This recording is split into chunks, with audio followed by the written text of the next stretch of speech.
you for joining us on the flagship episode of Diametric Convergence. I am Andrew, and I am joined by my best friend of over 25 years. Hello, this is Brandon. Welcome, everyone. We're so excited to have you all here. And we are here to talk about just about anything and everything, but with a small twist. Even though we are best friends, we have vastly different opinions on some choice topics. This isn't going to be some odd couple nonsense, though, where where wacky hijinks ensue, but more to provide proof that you can have very different opinions and still be friends with people. We're going to disagree often, right? Definitely. And that's the best part about it. Yep. So we're going to disagree, but we're going to talk to each other with respect and try to learn from one another. It's the whole point, rather than try to change each other's minds constantly. It's not our goal to keep changing everybody's mind. We just want to talk about our differences and learn. Our whole goal is to learn about things and to show people that you can still be friends with people you disagree with. Yeah, and that's why we came up with the title Diametric Convergence, because we really like how it all comes together, and we think it's important to have two sides of every story, and not hate each other when it all comes out. Yep. So with this first episode, this part will be a little bit more, I guess, scripted sounding, because we want to make sure everybody's on the same page where we're at. But going forward, it's gonna be a lot more just conversational, because it's kind of what we want to make sure we're getting into. But you also want to make sure everybody's on the same page as us starting out. And that being said, in this being our very first episode, one thing we want to do is kind of give a bit of a background for those of you who don't know us, where we came from. We thought it would be good to get a sense of who we are, where we come from, and how this podcast came to be, and how we are collaborating now. So we figured that would be a good place to start for everybody. And so let's get into that. So with Corona going, our origins. Yeah, sounds great. Yeah, let's do our origins. Let's let you go first. So how did we meet? Well, I was just going to say, with Corona coming about, we've been talking about a podcast for a while, and it just came to be that this was the perfect timing. And since we live so far apart, you're in Indiana and I'm in Colorado, this is the best way we can get together and talk about our ideas. So to your question, how did we meet? I was in third grade, whatever age that was, and I moved to Indiana, in the middle of nowhere. At that time, it's grown quite a bit since then. But halfway through school, I moved, and Andrew was definitely one of my first friends I met. And we've just grown from there. We've had ups and downs, and a lot of challenging times, but we've always got through it, and we've been friends since then, forever. Yep. So yeah, and then the story, and I like this story because I think it's funny how we first became friends, because when we first met each other, we were in third grade. I remember it pretty well. It's always funny because I've told you this before, like I wasn't a big fan of yours to begin with, and we were in third grade because like you couldn't read it that well. And I was like, kind of like when we did like group reading, like everybody had to read, like, when you do group reading and people read like a paragraph or something. It wasn't always. Yeah. It was. Yeah. You were in third grade, so we didn't have the best reading abilities, and it kind of annoyed me. But in fourth grade, when we had a project we were doing. Remember the project? We were doing, like, everybody was making the different sea creatures to be hung up, and we got paired up, to do the Man of War jellyfish, right? Mm-hmm.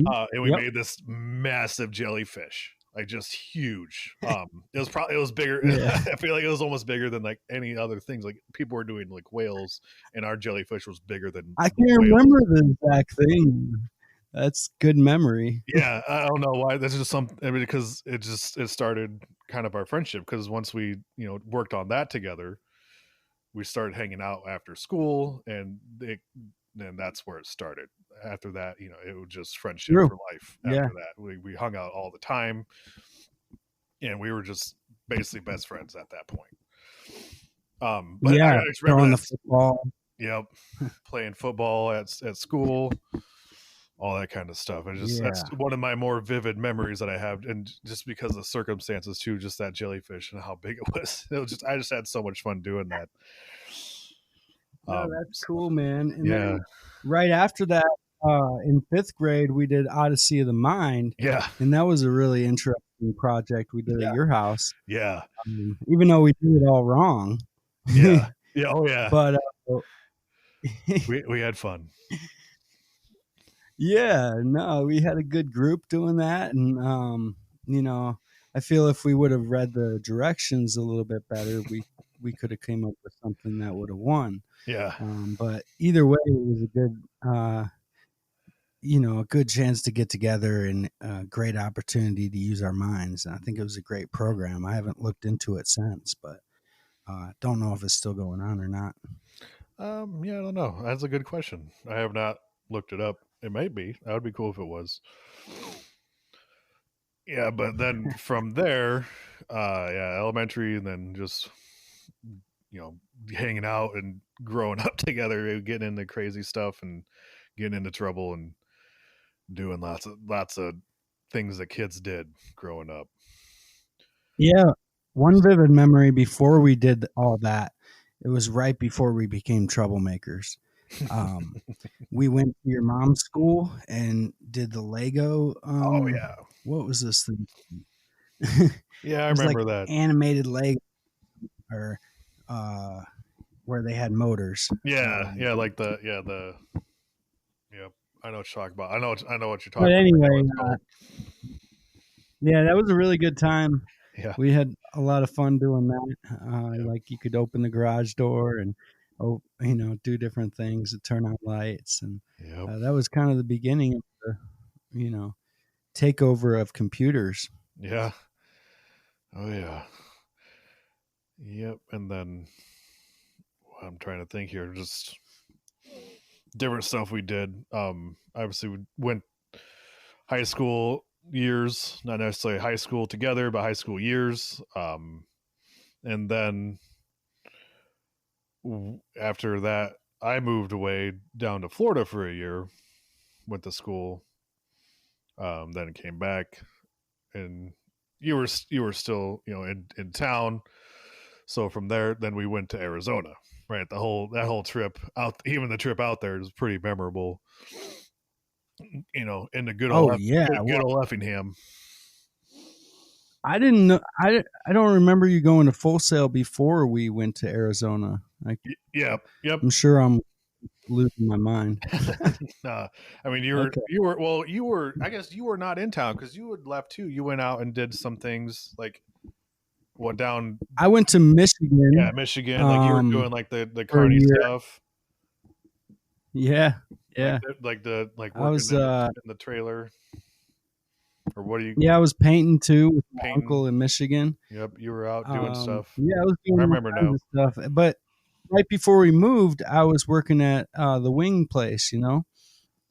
uh, and that's when I just decided to save every dollar I had, which wasn't much. Hmm. And I got a $500 credit card, and we both drove our cars out there. And I was just talking to my dad about this, but uh, we broke down in Effingham, and but we had the plan from the beginning. If I told you to Hmm. pack light, Yep. and if I if my car breaks down, I'm putting everything I can into your car, and we're going. And that's Yep. exactly what happened. Yep. I think we manifested that. It makes for a good story, I guess. My dad later grabbed that truck, and he or someone else drove it for a few more years. So Hmm.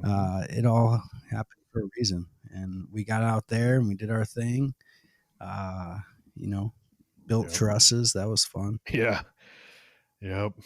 And to tie into what we're doing here, when we were out in Arizona, we were living together. Obviously, driving down there, we had to share the same car. And then when we first got to Arizona, we had to stay at my cousin's and in the same room.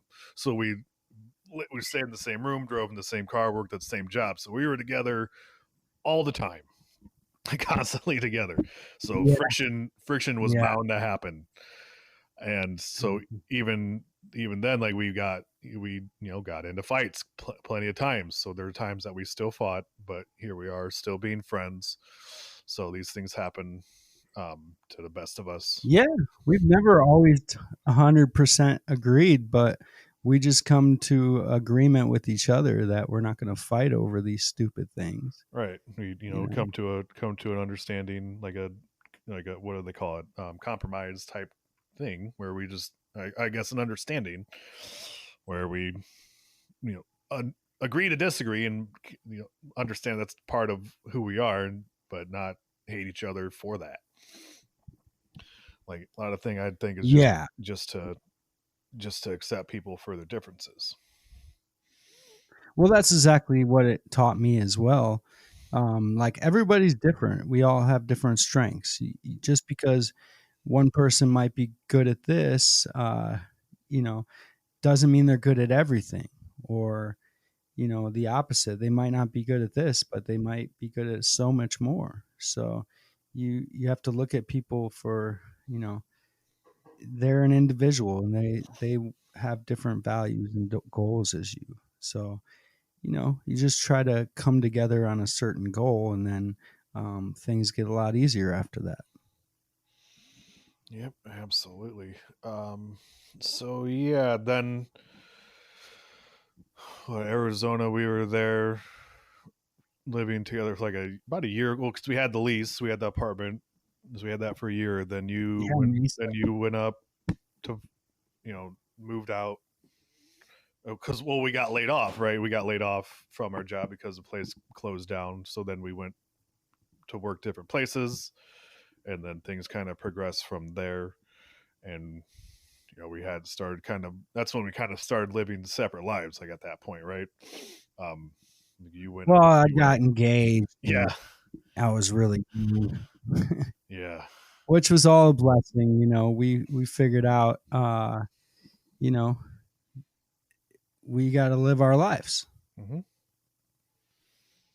Right. Yeah. So one And thing. I ended up in Colorado, and you ended up back in Indiana. Yep. Yeah. So like I said, one thing that I never really worry about is things that happen. They all happen for the reason that they happen for, and as long as you learn something from it, then you can't ever really regret it, right?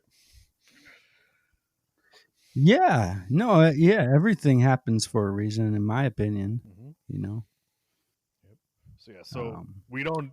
I guess we don't disagree on everything, but there are, like I said at the beginning, there's some big things that we do disagree on, and so we try to celebrate those areas where we do agree on, but then learn to accept each other for our differences, right?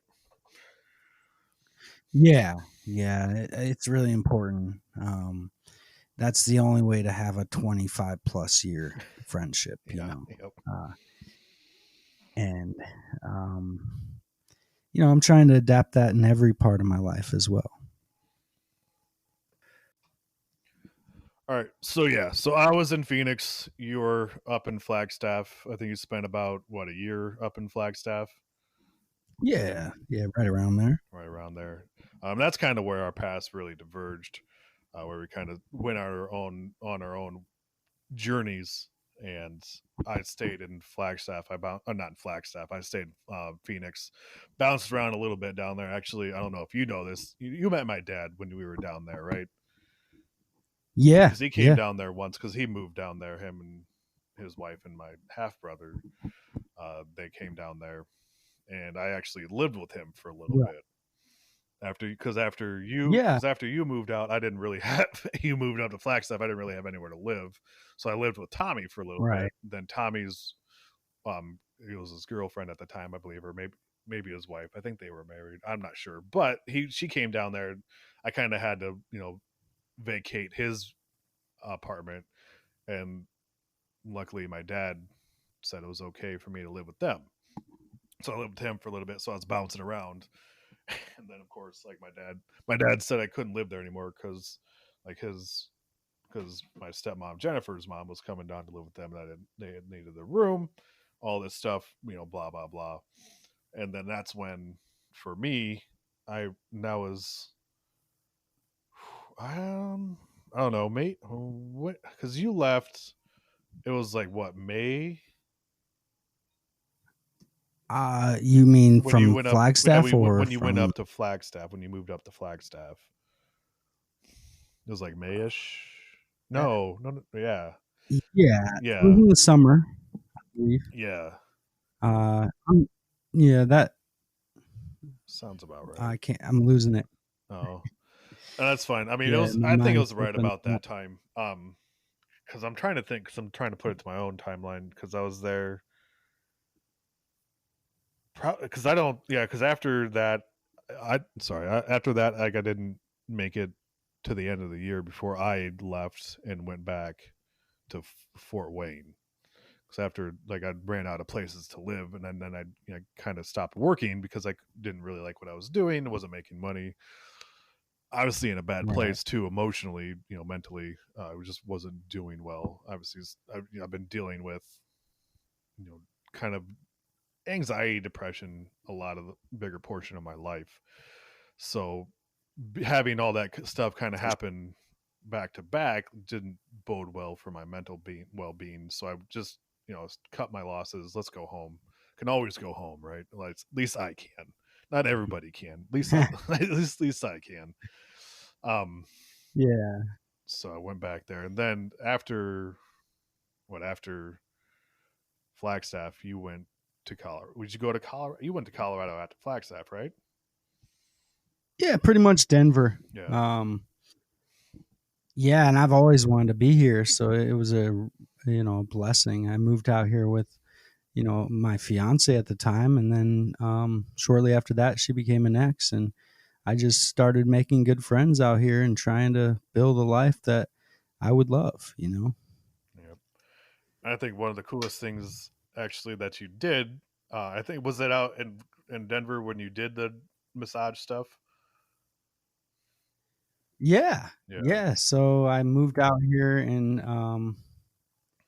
I think 2008, and then I started doing massage in 2012. Started going to school in 2011, and yeah, it really changed my life in yeah, many ways. Just healing myself, and then just teaching others to do the same thing. yeah. And I think and the reason I think that's cool because you remember before we went out to Phoenix, before we moved out there, we were trying to figure out, what do we want to do, and one of the things we talked about was going to massage therapy school. You remember that?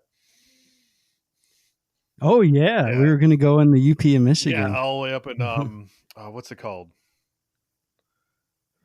Marquette. Marquette, yes, there it is, Marquette. It was, yeah. We talk about, let's do this. Like, oh hell yeah, let's do that. That's awesome. That'd be great. And it just never happened. But then, like, you continued on with it. Like, you actually did it, and I always thought that was really cool.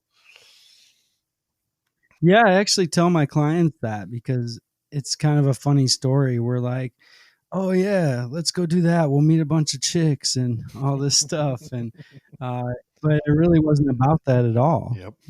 It was just I've always I always worked on myself, doing massage on myself, and I didn't even know what I was doing. And when I went to massage school, I realized that all the stuff I was doing was massage. So I was doing it before I even knew what it was. Yep. Um, But yeah, it's definitely been a passion. I mean, I remember the first reason I even thought about massage was, first of all, my mom. She was in such pain, and I wanted to figure a way around that Yeah. and not have to deal with it myself. Um, but also, I took a aptitude test in alternative school, and I basically said I like to work with my hands and help people, and massage came up, and it just like lit up in my brain and never went away. Yep. Yeah, that's really cool. just a great profession to be in, and just how much it's growing and different things it's good for. Yeah, definitely would have been fun to have been able to learn that with you too and do it together. But here we are. Yeah, man. Every path goes different directions, but you know, we we converge once again. Yep, and here we are. Yeah, coming back on this. So a lot of stuff that I guess led up to this, because you were in Colorado and Denver area doing your stuff. I was here in Fort Wayne. Like I've been back here in Fort Wayne since since the end of '07. So I've been here 13 back. I mean, obviously I was born and raised here, so I was here for the first 19 years of my life. But I came back here, nowhere else to go, and I desperately wanted to go back to Phoenix, right? Because I loved it out there. I would still love to be back out there. Just everything about there, the weather, the outdoor stuff, like the geography, all this stuff. Like it's just a great, like it's one of my favorite places. Um, and but I do miss it, yeah, besides summer. right, yeah, I don't even mind the summer because I mean it's You not know, there's no humidity. I mean it's hot. It's hot. Don't get me wrong. People say, "Oh, I know it's so dry." 120 degrees is hot. Any way you cut it. yeah, when your sweat Yeah, evaporates before it hits the ground, yeah, that's pretty hot. yeah, yeah.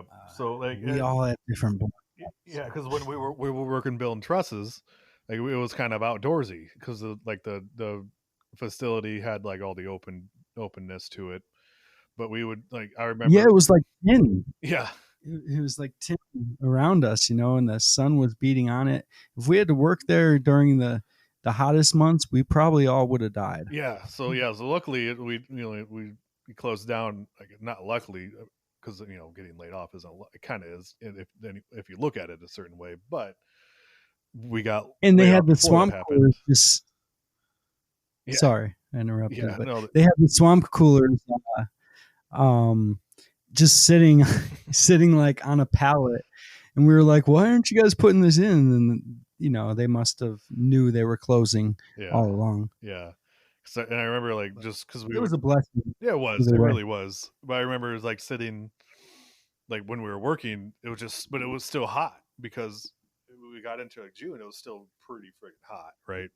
And we would drink, Oh yeah. and like I remember we would like be drinking constantly. Like they'd have a Gatorade, or we'd have water, and we'd be drinking it constantly throughout the day. But never once would I go to the bathroom. Like I would never go to the bathroom because I would just sweat everything out. Like it would just sweat out. Like I would never use the bathroom because it would just all come out through my face in my body because That's that was crazy. yeah, it was crazy. Just how much Who needs a bathroom when you got heat? right? You just go to apparently your body just excretes that like that. So that was crazy. Yeah. But that's crazy. The Yeah, and you heat remember wise. we had to tape our hands, Yeah. Yes. all our fingers and Yeah. everything. Yeah. I still have scars from that job. I- I'm sure I do too. It wasn't conducive to massage, that's for sure. No, I had to do some rehab on my hands. there's still some cuts I have here and there. Just like some from those nails, man. Those nails we had to put in were crazy. Oh Like yeah, the truss yeah, the plates. truss plates, and yeah, the nail plates are crazy. Yeah, and you got to reach into the box and grab them, Yeah, and then your hand gets like sliced. And oh yeah, man, yes. That's not a job for the weak. no, You know. no. It's not my typical job, but I mean, I took it and to get me out of Fort Wayne. I did it. Like I did all right. Like I'm not as good as you at that kind of stuff, like building and stuff like that. It's not really my area of expertise or natural ability. But Yeah, I love oh, I know you did. it. I was so proud because they put us on the specialty dormer kits, Yeah, and I was so proud that we got to build the specialty trusses. yeah, yeah. Yeah, You that, you you I were thought in really charge. cool. Or you took charge. I did because I was understanding it so well, Mhm. and then the engineers would give us the wrong specs, so we were pretty much engineering it as well. Yeah. Yep. That was fun though. I learned a lot I, doing that. Same here. I learned a ton. That one guy, I don't even remember his name. Kind of the guy that knew it all about the specialty dormer kits, especially. Mm. Um, Wish I remembered his name, but anyway, he taught us so much. He was just quick at it, and he was like a guy that actually has done it over and over. So he's taught us like all his tricks, and Yep. it really paid off because I learned so much. Yep. Yeah. I mean, I know you loved it. Obviously, I haven't built the trust. Yeah. I haven't built the trust since then, but Right. Right. um, But right afterwards, you went to building what, drawers? You went to the drawer cabinets, or what was yeah, it? Drawers. yeah, it was drawer boxes Yeah. for cabinets. Yep. So the dovetail, and I learned every job in there. I started building the boxes with hammer and glue, and we would smash the dovetails together so they actually fit. And yeah, that was a wild job. I went from that um, to grooving, which is just creating the groove for the bottom of the drawer, and then I went to dovetailing, which was cutting the sides so they fit together. Then I went to upcut saw, which is, cutting the sides to size right before they get dovetailed. Mm. And then I went to the cutting the actual material, and then the bottoms and everything using a Celco beam saw that had black widows living in it as well as brown recluses. Dang. So that was a wild time in my life. I kept telling my job I need, or my boss rather, that I need, hazard pay Right. because of this.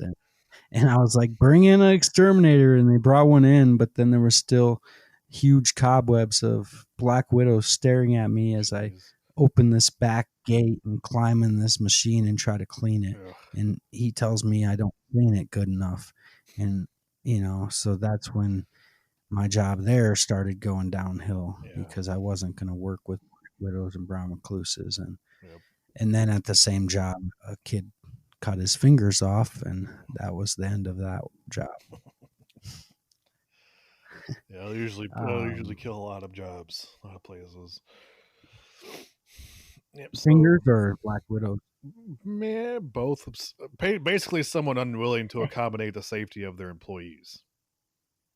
Oh, I see. Yeah. I see. Yeah, it was a if you don't like to be here, then leave type of job. Yeah. And Um, there's plenty of those out and I there. chose. Yeah, I actually got fired for telling him OSHA might be able to help him more than the company, and he told the owner that, and I got fired for that. But Well, they didn't want to admit to that. right. So that is what that is. Yeah, I was too high risk for them, but I feel it's best just to, uh, I don't know, be a good guy. Yeah, no, you got. I mean, you got to do what you got to do for yourself. I mean, if you want to be safe, you put your safety over a paycheck. That's one thing. If somebody doesn't want, if somebody else doesn't want to do that, it's a whole different thing.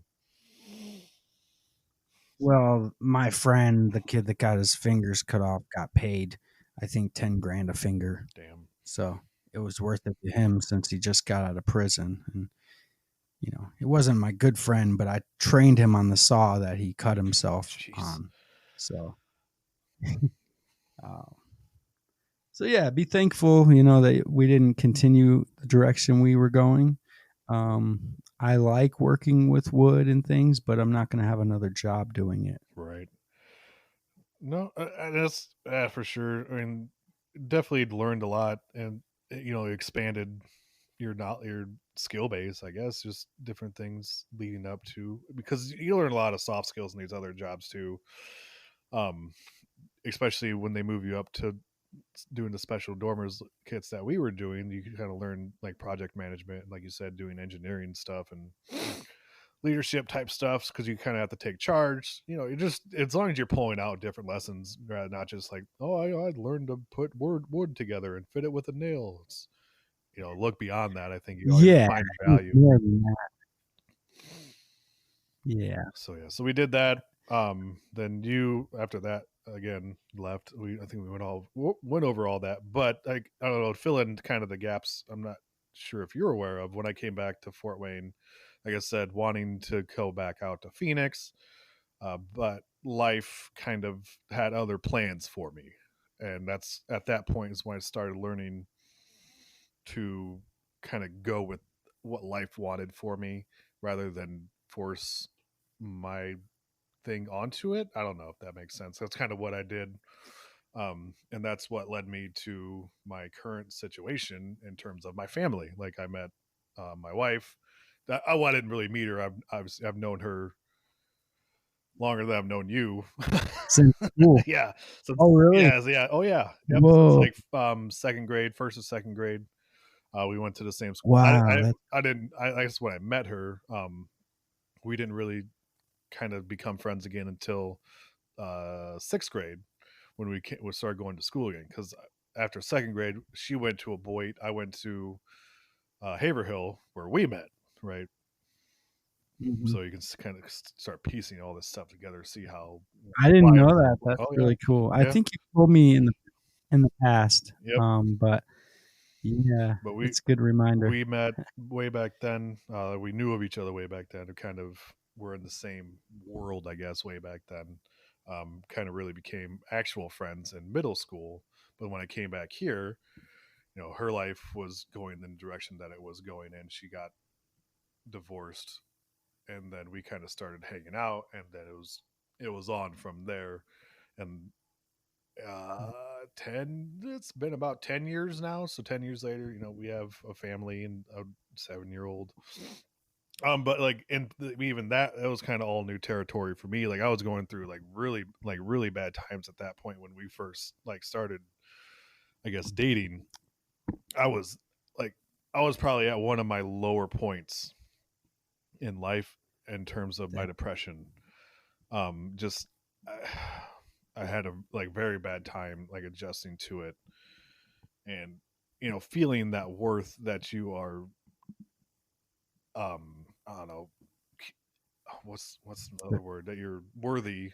That everyone deserves. Yeah, that you're Yeah. The worthy of worth that kind that of relationship, of someone else's love and affections and stuff like that. Like it was hard for me to kind of grasp that and deal with it, so it got like pretty bad before it got better.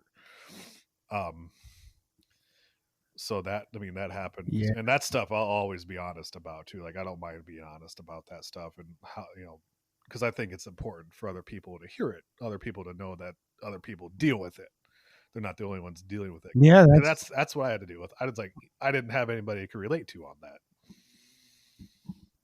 yeah, it's part of our journey, And I honestly didn't know that it was going that far down for you because I kind of shut off every other part of my life too. Mm-hmm. So um, I was going through this other thing over this way, and Yep.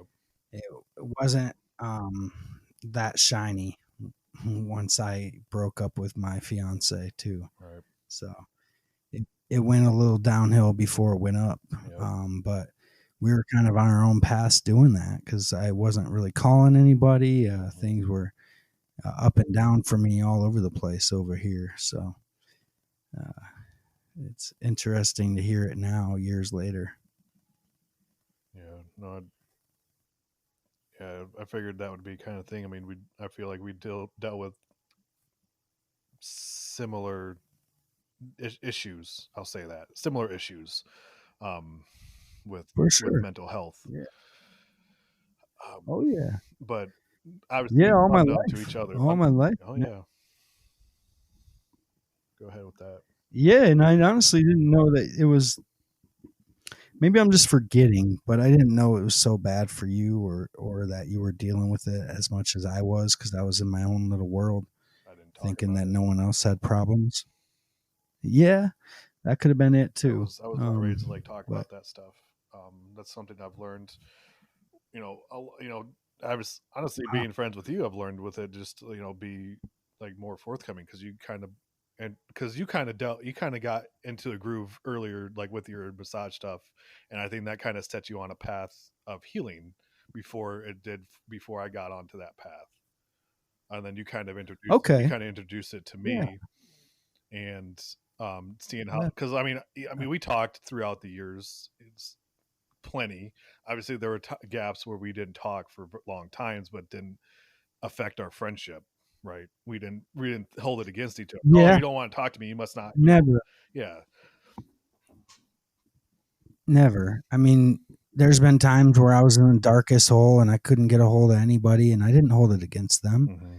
They were all doing their own thing, and I didn't even know who the hell I was at the time. I was going through all these crazy emotions up and down and everywhere, just like everyone does. And I was just thinking I was the only one like this, but I've I've always tried to be open about what's going on because I feel honesty helps other people open up and grow, Yep. to a point. Yep. And that's something I've been learning um last few years, more so last year or so. I mean, but because what you said, you got into massage 2012 around that time, Yeah. like after school. And yeah, I went to school at 2011 and I graduated in 2012. yeah, The best feeling in the world too. I felt so accomplished, and I know there's so much more to grow from there, but it was a huge accomplishment in my life. absolutely, yeah. So, I mean, it's like one in terms of and I don't know how much you want to talk about, but like your family stuff goes like beyond high school, like getting Oh further yeah. education, Yeah. like completing further education beyond high school. Oh yeah. I mean, that was like non-existent. I mean, growing up, I didn't even think I would ever be able to go to college because I didn't have the money to. Right. I thought, oh, you need the money before we need to figure this out before I can even think about school. And where I grew up, everybody was able to go to school, and they had the tools to tell them how to get there. But for me, it was like, if you don't have the money, you're not going. So that's how I always just believed, I had to do a trade like construction or something like that. But then I realized that massage is also a trade, Mm-hmm. and and I just applied one day and they let me in. So it was the best day of my life. Yeah, that's And a then victory in and in of massage itself. school, it taught me, yeah. And then I was so scared and so worried about this and that and this, but massage school really changed my life. The people there were some of the best people I've ever met in my life. I mean, these are people with a similar passion as me, and a drive to help people. And they become your family when you're in school. And I know you've been in a trade school and been around people, and I'm not sure how it was for you, but especially for massage, when we're touching, each other and working on each other in a therapeutic way, um, we let down some of our walls, Hmm. and that's where you grow the most. Yeah, yeah. Because Um, when I went to and- high school, it was just me. Like I was by myself in a whole new state, a whole new environment. Just I'm surprised I had the courage to do that. To be honest, like looking back at it, like that's like a pretty massive leap for someone like me oh yeah, who's like real shy and like I didn't make a yeah, whole lot of friends down there. I mean, I made like one friend down there who I still talk to today, here and there. yeah, But other than that, like I didn't have like I've never been a person who's had tons of friends to begin with. Like I've had, I have like a few like really good friends. I'm like one of those type yeah. of We people. were always the outcast group, Yeah, yeah. But like down there, like I didn't. but not in a bad way. Right. Yeah, we were definitely not in the popular group, but we weren't No, like bad and people. but No, we were always looking out for, the handicapped people, in every way. We didn't let the little guy get picked on, and we, I feel we passed that along to people that came in contact with us. Right. No, for sure. Um, but yeah, so like doing that, like I learned. I'm not necessarily doing what I went to school for. Kind of a little bit now with this podcast. Like I went to school for audio engineering, so it is now paying dividends with this podcast. I can do the audio stuff, and all the stuff I learned from there has helped us get all of our setup I, going. I knew it would come along for you. I knew you would use it someday. You might not have known or known when. We always have anxiety towards those type of Yep. things, but I personally knew it would come around Right. So full circle. yeah, well, Yeah. I'm glad that's I appreciate that. Then someone retaining faith in that for me, even when I couldn't. So I appreciate that. Um, it's great. Yeah, It's yeah. nice. I've always, anytime I talk to you, I try to think about how we can relate. Where you're at and what your uh, history is, and if I ever have questions about that, I try to refer to you because that's the closest person I know that knows about those things. So Right. why not ask you? Right. Nice. So move forward. So where were we? So yeah, basically, I guess this the moral of it all is we've been to a lot of places, but we've kind of always have remained, in contact, and never has our friendship wavered, or has there been like a point where you had to question it? Like it's just been there. Like it's like one of the more constant things in my life. Um, so that's been, Yeah, same here. And the trust has always been there. yep. Like we've never fucked each other over. No, nope. I mean, maybe in a small way, but not intentionally. Yeah, I'll tell and you that. yeah, not in And like a permanent type. Like, oh, I can't believe this person ever did. It's like, and there's yeah, nothing I can ever remember. So there's if it did happen, I never held on to it. there's some things that are questionable for me. I won't get into it, No, but I mean, no, dude. if I'd like to know. I do apologize. Oh, go for it, man. Tell me. Just how just how our apartment worked out with my crazy ex, and who is very awesome and has a great family now. Right. But um, she basically made me charge you full half a rent, and we were only paying another half, and I feel guilty of that. Oh, okay.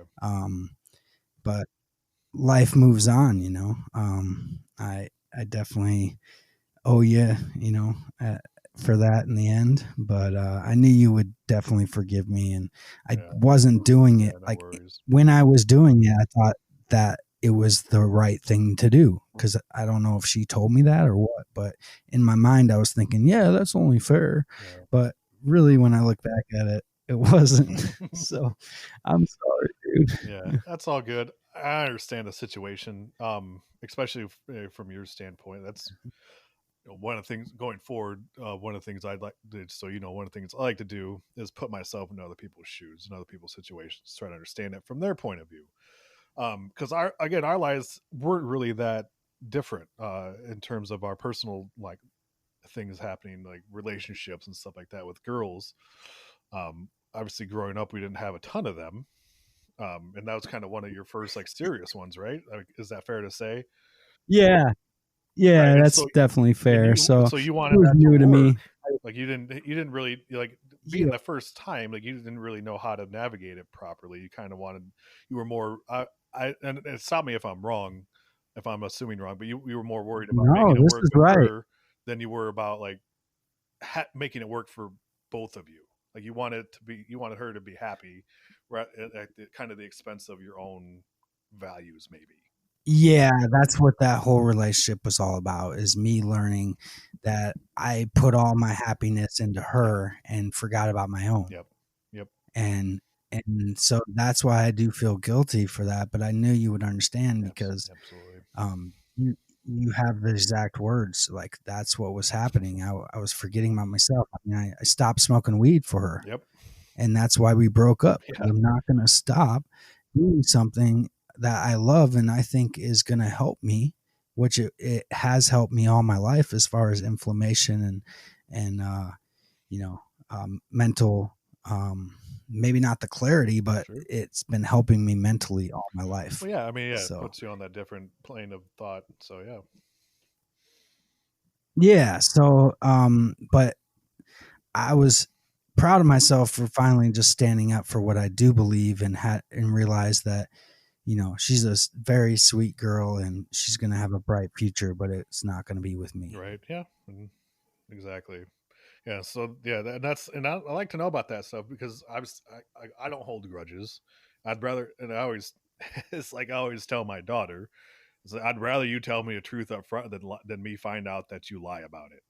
It's not exactly the same, but the Oh, truth is yeah. always the better way to go. So if you want to, if someone wants to just confess the truth, I would much rather hear the truth because I'm not going to get mad at that. No, I mean, it wasn't anything hidden. Yeah, You knew the and deal. it was like what It 13 wasn't years something ago. we hid from you. Yeah, it was just like something that I think about later, and I've had roommates, and I'm like, whoa, I had it on the other shoe, you know? Right. And then I was like, this isn't right. I shouldn't have done that to Andrew, but I guess I wouldn't have known if I didn't have the life experience. So Exactly the point. That's exactly the point. Like you don't know until you know, like until you know different, yeah, until you learn about it. So yeah, and you look at it later, and I know I wouldn't do that ever again to anyone else. right. So I it's can't. not something. So like that's something you shouldn't regret because you learned a very important like lesson, like lesson. I'll say lesson from it. So like Yeah, I just owed you an apology. yeah, It's I appreciate it. that's all. I appreciate that Yeah, for sure. yeah, So yeah, so then we did yeah, so then I guess here we are because like I was saying like a little bit ago, you did all this massage stuff and you kind of that's kind of what set you on a different path of like a different mentality of growing and healing and being more honest about stuff. And then yeah, I think one of the things that really brought us back to of a more consistent connection and talking more before this obviously once we started doing this we've been talking a lot but before that right. was Seven Healing Stars because you Yeah. brought that website project to me and that was Mhm. beautiful really that actually really I don't want to say save me because I don't want to I don't think it was really that in, intense but it really helped me like help like kind of put me on a trajectory an upwards trajectory I'll say that because it kind of this Well, kind of that's gave me super great to like a hear. good purpose like something to connect with and really I guess put some of my own worth into because a lot of time like before that like I think I'm trying to think of leading up to that. It was like because in 2016 I got laid off from one of my jobs. I got fired for reasons I won't go into. But once after, No, let's do. no, I won't go into that one. That one I won't go into. Because Oh, yeah. that's yeah I won't get into Yeah, that's legal stuff that. you don't wanna talk about. Yes, but Exactly. after that happened, I had to kind of really reassess my life, like because I wasn't as upset about losing my job as I should have been because it wasn't because at the time like I was it was kind of weird because at the time I was just trying to I didn't really care about it. I guess I didn't really care about it as much as I should have. Again, I was in not a great place mentally, and I didn't really realize it. And that's What type of job was this? I was working in an office at Petroleum Traders, place called Petroleum Traders. I was doing Okay. just kind of office data entry type work. Basically, the basics of it was data entry. That's the most generic Yeah. description of it I can get without. going into it with, wouldn't really make too much sense. Um, but it wasn't. I mean, it was not something I felt like I wanted to be a part of, because there was no creativity involved. I couldn't. There was no real path upwards. Like a lot of times, I want, if to be able to stick to a job, I want some kind of upwards mobility. There wasn't really that there. Yeah, you're just walking a line. Yeah, and when I was writing my book, I was like, oh, I'm just gonna make this thing be I'll be an author and I can be successful in that. And I had no clue how hard that was gonna be, to actually succeed in that. So there's like this just part of me who Yeah. I just didn't care as much about it as I should have. So when they fired me, I didn't even fight them. I was like, great, I'm gonna go do this now. It gives me a perfect opportunity. Looking back at it, and it was terrible. It was not a great thing, but it was still a good thing because it served as a catalyst. Because then I went and did a boot camp for user experience design, and that's where I really learned how to do the website stuff. And then you came to me with the website stuff, like, hey, do you want to build this website? We need this website for this thing we're doing. And I'm like, yeah, absolutely, let Yeah. me do it. And then we worked together on that and did, I did a good work for you guys, getting that together. Still continuing to do that stuff because I enjoy it. The one thing I enjoyed the most was the idea behind Seven Healing Stars and the kind of the philosophy that led into it and the lifestyle that kind of came with it and the thought processes. So that's one thing that kind of Absolutely. yeah, that's what really set me on the path that I'm on now. That I feel like I'm on now. Well, you gave us a great deal on that, but this whole time, Seven Healing Stars has been this thing that it keeps on giving. Yeah. Uh, just by thinking about these things is healing ourselves as we speak. Mm-hmm. And a lot of people that have worked with this have missed that point, that this is a model that's going to heal you.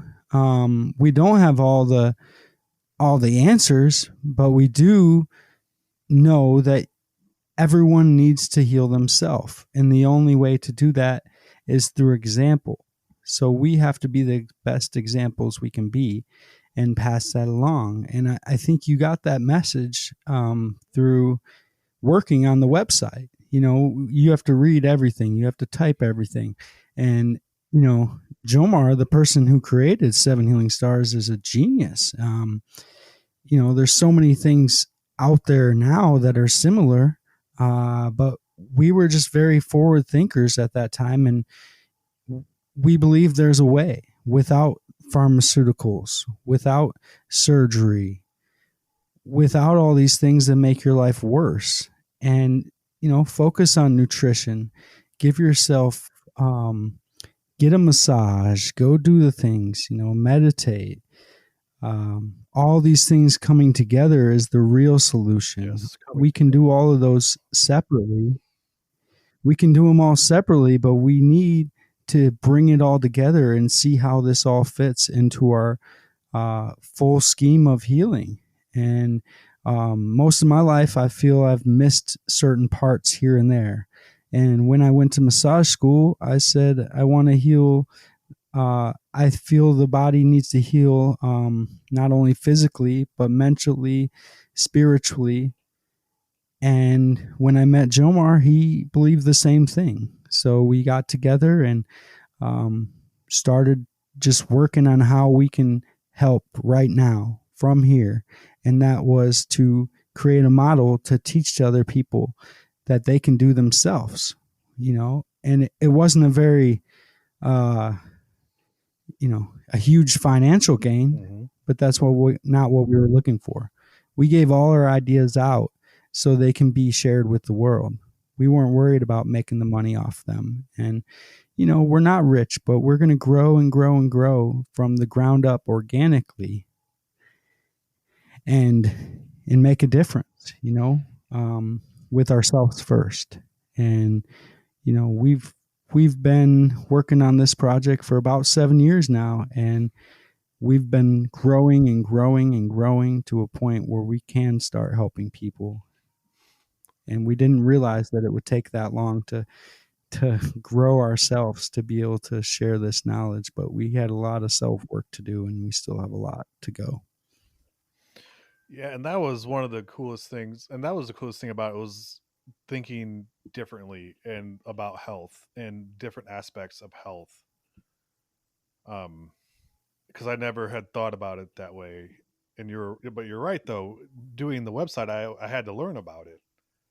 I to be in order to be able Yeah. to write because a lot of it they kind of just left up to me, like, because you guys were still trying to figure stuff out.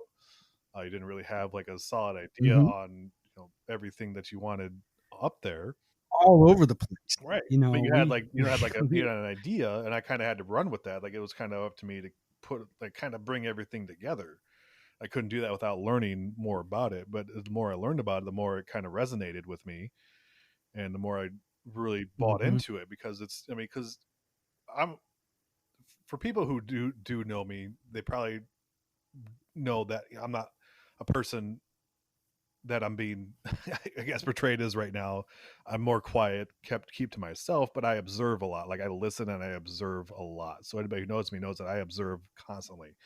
And having, observed for the first 32, 33 years of my life before I came to that, like when I came to, Seven Healing Stars and you and Jomar and Chris and everybody, I started seeing like this stuff as kind of put everything together, kind of started tying everything that I've been seeing together. Like, oh, you know what, this actually makes sense because I see this going on and it relates to these other things. Like, okay, so with the nutrition and the massage and meditation, like all these kind of stuff, you can start seeing it like working together, start tying it together, and it just made a lot of sense to me. It's stuff that I had been thinking on my own a little bit here and there also. So like it was kind of reaffirming that stuff. So Mhm. Yeah, we weren't the first to think about this stuff, and, we won't be the last. no, no, hopefully definitely Um, not, and that's good. we wouldn't be the first or the last, but we're just trying to do our part. And, you have to think about it this time. It was uh, post 2012, when people were fearful that the world was going to Yep. end. And I still believe something happened, but, obviously the world didn't end. Um, Right. I believe it was just a shift in Yeah, consciousness, we can and get into that in later people. episodes 'cause there's a lot of different things. I'd like to talk about that too because there's some interesting theories about Okay. what actually happened in 2012. I don't know if we talked about this stuff, but we'll definitely get into that in later episodes. We haven't. Yeah, I, I'll make a note of that. yeah, because there's some cool things I think we can talk about. I probably don't agree with, but you might agree with. So we can. I think we should explore that for sure. But yeah, go ahead. Yeah, so getting back to it, post 2012, there was a lot of fear going on, and we felt that fear was only going to make it worse. So, what can we do now is start living the life that we want to show, um, that we feel will be the best for the world. And because you can't change anybody's mind by telling them anything, you have to show them through action and examples. And so that's where we started. And, There we are. I'm definitely not perfect, and I'm growing every day. But, um, just watching someone like Jomar manifest things out of the blue is really a beautiful thing. And I could learn a lot from that. And we all have our strengths. So I like to see, my friends and family as transformers, where we all come together and become this huge machine that's unstoppable. And um, and I don't refuse friends. Right. I'm open to everyone. I want everyone um, to be a part of this. Absolutely. And I think that'll lead us into where we are now. Um, Kind of that, like I said, that's kind of that was kind of the catalyst that brought us back together, so to speak. Because for a while we had been doing our own things, kind of living our own lives, but then Yeah. as things do, I believe a lot in cycles. things cycle, repeat, things, come back around. Um, that's a thing. That's a thing I'm a firm believer of. And I guess my 100%. case in Well, point you is know, it's this. the year of the rat. Right. My case in point is what we're doing now. Like we've cycled back to each other, and now we're kind of back to, like, you know being in each other's lives on a more consistent basis. And I think which was always meant to be. This is, I don't want to say this is like what Yeah. this was supposed to happen. Like this was, but it kind of is. It was. I think it was bound to happen eventually. Like, It's cliche, but it it's the is truth. exactly. It's cliche, but it's sometimes there's truth in cliches. So, but Well, we've always had these deep, wild conversations where you can go on um, any abyss, go into yes, any black hole and talk about it and see where we come out. And so we figured, since we do always have those conversations, and that's always where it ends up being, we might as well, share it with the world yep, because it might be a lesson that they can take from it. sure. And that, I mean, yeah, and just to put it out there, just put it out there. Other people might be wanting to hear the same kind of things that we talk about. And if it helps other people, that's what we're here for. I think that's been my big thing. Like throughout my life, I've gone from job to job, but the one thing I've always wanted to do at some point was to be able to help people, right? In some capacity. And right now, that's what I'm doing. Yeah. My current job, I'm a trainer. I train new hires to do good at the job that they're being brought in to do. So that's helping people, I think. Just making sure that they Oh, have, tremendously. You learn life skills yeah, when you know. and having I've someone learned solid the trainer. biggest life. What? Sorry. Go ahead. I was just gonna say I learned the biggest life skills from some of my bosses. Yeah, Uh, anyway, yeah, go ahead. and yeah. So, and with training, I feel is very important because, and you can look at any job you have any way you want. I don't. That's not up to me to tell you how to think about your job. My job is to teach you how to do your job well. But if you're in there and you want to do your job well, then we're going to get along fine because I believe in proper training so that, and, I just forget the word that I want to use here, but just comprehensive training so that you know what you're doing the first day you go in to do your actual job. Because there's always that period of training where you're learning what the job is and the skills that you need and different processes you have to do. So my job is to make sure that the new people who come in know it well enough so that they can be effective on their first day on their own. Especially because Definitely. the way I deal with it, the job I deal with, people are on phones, customer service type stuff. So they have to have a certain level of knowledge in the programs they're using to be able to interact with the customer properly. So I feel my job is to make sure that they are able to do that comfortably so that they can talk to people while they're doing their job, because you have to talk to people. And so they can do why they got hired, which is their personality. They can use that instead of just being nervous about every other detail. You cover all those details so then they can focus on the main important thing, and that's the customer, Exactly.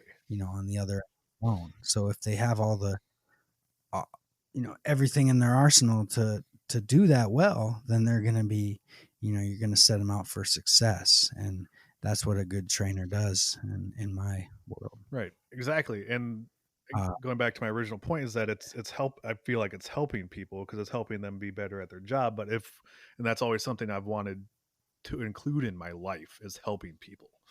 So that's why, this is why this is really interesting and a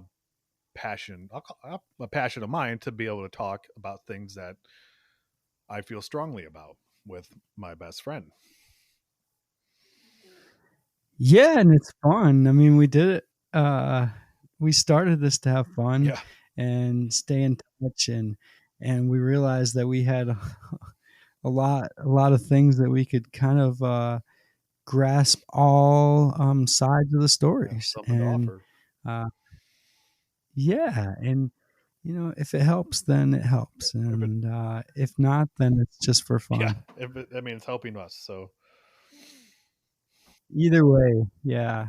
Uh, if it helps somebody else, it and helps us. yeah, and why be silent when we have a voice in this world? Exactly. Yep. Absolutely. I agree. So then, yeah. So here we are now, talking about stuff. Um, agreeing, disagreeing, but I think the important thing that we've always maintained, like I said at the outset, is a level of respect and the ability to talk about things and not and make and I think okay, yeah. So the most important thing I think about when we talk and what's made it so easy for us to talk is that we don't judge each other while we're talking. Like we let each other talk and let each other have their opinions and their thoughts and their feelings. Like I think that's always been one of the more important things in our relationship. Well, I think we've always had that level of respect, and Right. you know, I don't. I'm not perfect all the time as far as that goes, but with you, I think that has been a constant thing, and it's a great thing, a great lesson to take to other relationships in my life. Yeah. Well, just because we show it to each other, like we show each other respect that we want back. Like my thing is always show the person who you're interacting with the respect that you want back from them, and you should get that. And if you don't, then Yeah, it's to keep doing it anyway. Like I'm not um, gonna. I'm just because someone does. basically the golden rule. Yeah. Right. It's always kind of brings me back into the day when we got pretty heavy into like Christianity. I don't know how much you are into it still, but you remember when we read like the Purpose Driven Life. Oh yeah, I yeah. got I got kind of heavy I into like thought that was really cool yeah. at the time. Yeah, yeah. Either way, that was a catalyst in my life as well. It turned me to. It showed me to look at everything as an opportunity, or opportunity to grow. So instead of dwelling on your pain, Hmm. use it as your fuel. You know, Yep. uh, that's at least what it taught me. And also, God is everywhere.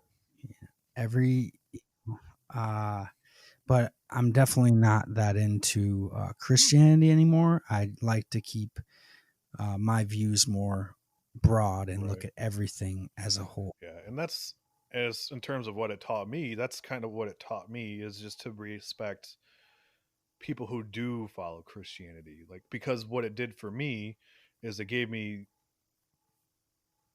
not to be redundant, but it gave me a purpose. It really did. I felt, or at least it felt like it gave me a purpose. It gave me something to kind of make my life better and kind of give me direction. I think that's kind of a lot of what people use religion for is to give them a direction they might not otherwise have. So to be able to have that in your life, it gave me Yes. that respect, that side of respect for religions is why people have their religions because it gives them something to guide them. And hope, Yeah, hope. um, because hope is one of the best healers. Yep. When people have cancer, I mean, the motto is hope, right? Yeah. A lot of the times doctors are telling patients, to maintain hope. And that goes back to just how your thoughts. I've always been a believer that your thoughts create your reality. Mm-hmm. Uh, I would agree. and Buddha says that. Any other um, great greats in the past say that, Mm-hmm. and I like to go with that. Yep. Yeah, because I don't know if you know this. When I first moved back to Fort Wayne, I actually quit doing a whole bunch of stuff. Like when I first got back, like I moved in with Justin, and we were partying a lot. Like we were drinking, like going out like all the time. I was 22, 23 years old, so that's what you do at that age, right? Um, we're going out a Yeah. lot, and it started getting on me because you know as well as anybody, alcohol is a depressant, and like Hmm. drinking alcohol constantly and binging and getting drunk on a regular basis, it does not do well for your mental state of being. It just doesn't. Um, it might, No. it might alleviate some things in the short term, but long term, it is not good to drink a lot, like constantly. Like you can drink here and there if you want, but getting drunk, I'm saying like getting shit faced every weekend is not Well, that becomes your reality. right. And then it's a false reality that we're living in. It's almost like putting a mask on every day and being this happy, cheery, drunk person, but you're really not dealing with any of the emotions that come about on a daily basis. Right. Yes. And exactly. And that, there was a lot of shit that I was going through at that point in my life. Transitions, obviously, trying to deal with personal things and love lives and maybe wanting some of that stuff to get going, but not happening. Just different things. So probably was drinking a lot just to get away from that stuff. That's a lot of times what people drink for is to get away from these other things. But I guess the point of it is that it got to weighing on me too much. It got weighing on my soul. And I stopped. I was like, I gotta stop this. And what I did to stop was I started meditating. Actually, funnily enough, because there are some. I didn't know how to do it, so I had to learn how to do it. Right.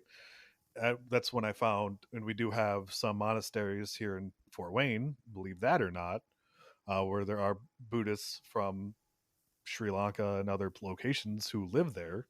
They're not, full on cathedral type monasteries like you see in other, other countries, just houses out in, bumfuck Fort Wayne. Um, Yeah. but there's, actual Buddhists who do this stuff where they lead these classes on meditation. So again, I don't know if like, I think I might have told you about this at some point, but I was doing that for like a couple months where I was going every week when they were doing like these guided meditation sessions, and that was absolutely amazing. Like that was amazing because I was doing enough and I was starting to do being able to do it on my own where I could get into this state of mind where I was just not like, like a higher like consciousness level, like I could feel it. Unfortunately it didn't last, as long as it should have. But it really kind of helped me in that time where it helped me kind of experience something different, a different religion, if you want to call. I wouldn't call Buddhism a religion. I don't think it should be. That's just me. I think it's more of, and I wouldn't even call it lifestyle. I don't really know what I would label it as, because I think it's But people call it that. you can't. I guess Yeah. I mean you can, because there are rules for It's it. one of my favorites. Yeah, but for me, I wouldn't call that because it's because like when I think about religion, I think about all these like things that like Christianity and Islam and Judaism, that serve more, yeah, Buddhism. Buddhism, Hinduism, like that kind of stuff. But like some of the bigger things, like I feel like some of them kind of serve more the purpose of having you believe in what they believe rather than teaching stuff. Like I feel like Buddhism is more about teaching people like how to be like actually teaching people how to like think and be good people. It's less brainwashing. Right. Like it's yeah, exactly. It's like no brainwashing. Like the whole point of it isn't to make you a It's Buddhist. It's just to help you live a better life. Like I feel like a lot of like other religions are, yeah. their goal is to make you a Christian or to make you Jewish or a Muslim. Like I feel like that. Maybe that's just my own ignorance showing, but I don't know. Well, I have someone that I'm gonna invite on here someday, and she will be able to help explain meditation on a deep, deep level. Yeah, So stay tuned for that beautiful that'd be person. awesome. Because yeah, because I've tried to get back into it, but it's just hard for me on my own. like because I'm really trying to look again for that like guided stuff like that, like just the just like the stuff that he would like the guy who led the sessions would talk about were just like real reaffirming, like life affirming kind of things, and just real within the realm of Buddhism, where talking about like I don't know, I can't. It's hard to. I can't remember. If I could remember, it'd make things a lot easier. Well, one thing that always rang in my head was, "You have nowhere to be, nowhere to go. Just, just be." Yep. But she says it so much better, and um, her ohm is is like you're hearing a music instrument. It's a really beautiful thing. She goes through all the tones so beautifully. Nice. Yeah. Cool. Yeah. So that's. I think that would bring us pretty much current to where we are now. And then Yeah, I mean, dealing with. I'm still we created a nonprofit with 7 healing stars, so it will enable us to do so much more Yep. with all these great ideas we have, and be able to share it with the world in a bigger way than we have in the past. Yep. And And that's. I'm super looking forward to those Yep. times. Definitely. And that has some stuff we'll touch on later too. Like later episodes, we'll get into that stuff. But in the meantime, just be dealing with our lives now. The pandemic and living differently and trying to deal with all that stuff and what a lot of people are calling the new normal, right? Everybody's calling it the new normal way of living and having to adapt to different standards. I know someone like you who's in healthcare is having to deal with that on a personal level. Yeah, I mean, they stopped us from doing massage since March, and I miss it so much because of what it does for people, and having that taken away from me was really hard. But I had to really come to senses with myself and say that I don't want to pass anything to anyone if I do have it, and if it takes 14 days to get rid of it, then I wouldn't, or even to notice that you have it, then I would be doing a disservice by continuing, even if I wanted to. Right. So, I listened to what they said, and I did everything I said, and they're even letting people go back now, but I'm going to take a little bit more time to get back to things, just because the risk is too high to hurt anyone. And even if I get like a little sniffle, I can't even see myself going anywhere, Right. even with a mask. Right. Uh, so so it's a lot of things to come to terms with, and seeing the change in the future of our industry is going to be a wild thing. Yep. and and It's interesting to note though, pandemics like this one that are global have been some of the main main modifiers of the healthcare industry and changing the way they operate.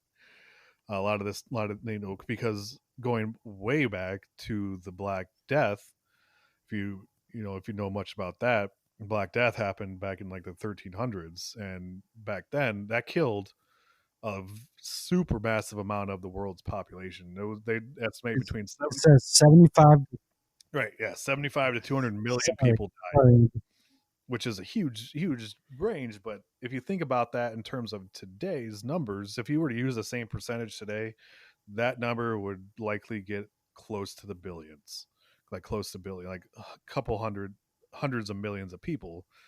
But when that happened, people had to adapt because that's when they kind of started doing like masks, right?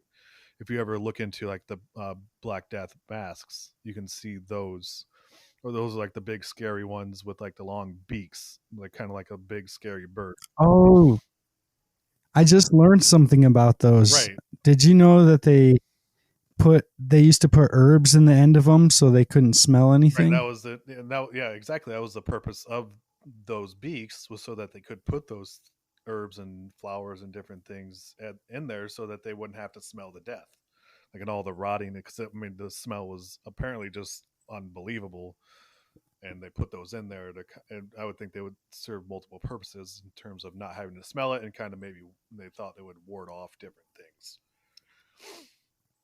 Yeah. But things like that have shifted the way people deal with healing. So this kind of, Oh, most definitely. yeah, We learn lessons from every pandemic, you know. Uh, and we, I just feel maybe we shouldn't jump to the first cure and let it evolve and do the test needed to make sure it's safe. yeah, sure, I can agree on that one. Yeah, definitely. I definitely am a firm believer in the testing.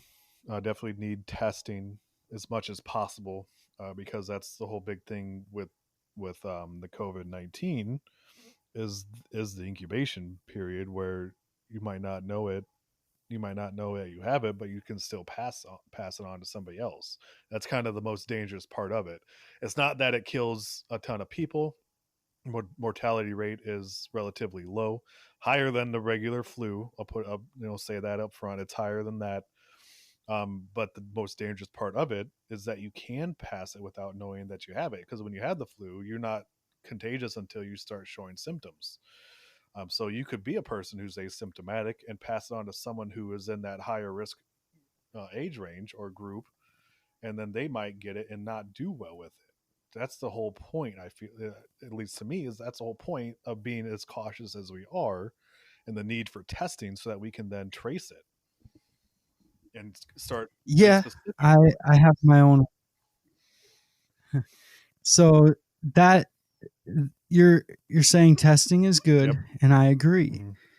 But the current way we are doing things is not very transparent when it comes to the medical industry, the healthcare industry. So how do we know who to trust? Hasn't it came out that some of these masks that we're wearing have already been contaminated, or some of the tests have been contaminated? So how do we even know that the test we're taking is being done correctly? Yeah, that is a good question. You don't really. I mean, you kind of Yeah, just you kind of have to trust, I guess. you're right. Trust the people Trust the expert. that we know. Well, trust the people that have created false flags all our life and conspiracies that actually became true. Mm-hmm. Right. So, how do we trust that at a time like this when, I'm going to go off on just a small deep end, but um, how do we trust when, we had a president murdered in office, and ever since then it's been a wild ride? Yeah, true.